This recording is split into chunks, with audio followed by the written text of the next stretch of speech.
सभा के किसी भी जो दावेदार हैं उन्हीं को टिकट मिले और बाहरी प्रत्याशी को हम लोग कभी स्वीकार नहीं करेंगे। नहीं, कोई किसी का विरोध नहीं है। भारतीय जनता पार्टी जब तक प्रत्याशी घोषित नहीं कर सकती, भारतीय जनता पार्टी का एक ही निशान होता है, अभी सबके लिए प्रत्याशी कमल निशान है, कमल छाप। हम किसी का विरोध तो नहीं कर रहे हैं।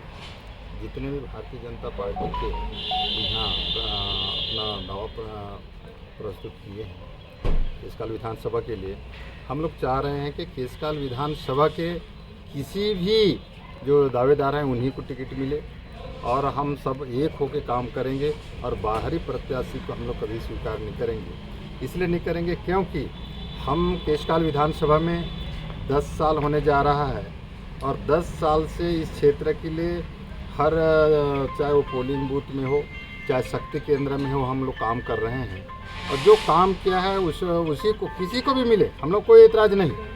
चाहे संगठन 12 है 15 है 16 है जो भी हो उनके लिए सर्वे करवाए और उन्हीं को मिले। और इस बात को हम लोग रायपुर में जाके सम्माननीय पूर्व मुख्यमंत्री और वर्तमान में केंद्रीय उपाध्यक्ष डॉक्टर रमन सिंह को भी अवगत करवाए हैं और हमारे भारतीय जनता पार्टी के छत्तीसगढ़ प्रदेश के अध्यक्ष अरुण साव को भी अवगत करवाए हैं और संगठन को भी अवगत करवाए हैं।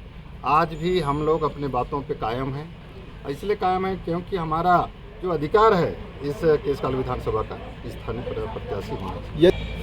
किसका विरोध कर रहे हैं? हम किसी का नहीं कर रहे हैं। प्रत्याशी जो नहीं, हाँ, बाहरी प्रत्याशी कहने का मतलब पार्टी उसको टिकट देती है तो पार्टी के लिए किस प्रकार से काम करेंगे आप? उस समय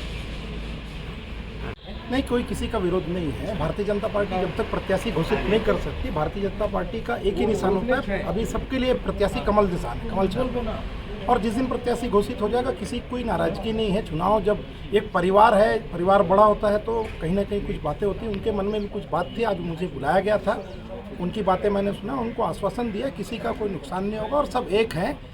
ऐसा मार्केट में अफवाह फैलाया जा रहा है कि कोंडागांव केशकाल विधानसभा में 2 गुट हो गए हैं, 3 गुट हो गए हैं, संगठन के लोगों के बीच आपसी तालमेल नहीं है, ऐसा कुछ भी विषय नहीं है। कुछ छोटे छोटे विषय थे। आज उसे मैंने इनके साथ बैठकर इनकी समस्याओं को सुना और कुछ बातें क्लियर हो गई है।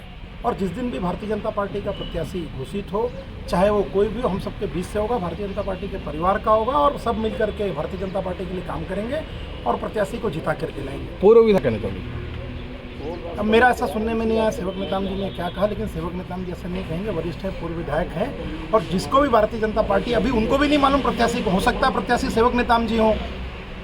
इसलिए भारतीय जनता पार्टी का प्रत्याशी जिस दिन भी घोषित होगा, ठीक है, सबके मन में होता है, मैं भी अगर उस दौड़ में होता तो मुझे भी लगता है, लेकिन सब वो बातें दूर कर ली गई है और जिसको भी टिकट मिले, मैं किसी का नाम लेना नहीं चाहता, पार्टी जिसको दे, हमने सबका नाम लिख के भेजा और सब चुनाव लड़ने के लायक हैं। जितने भी हैं सब जीतने के लायक हैं। भारतीय जनता पार्टी एक छोटे कार्यकर्ता को भी देगी तो चुनाव जिता के लाएगी। सब कार्यकर्ता मेहनत करेंगे और जिस दिन भी प्रत्याशी घोषित होगा मैं आपके बीच फिर से सब आएंगे और सब मिलकर काम करेंगे।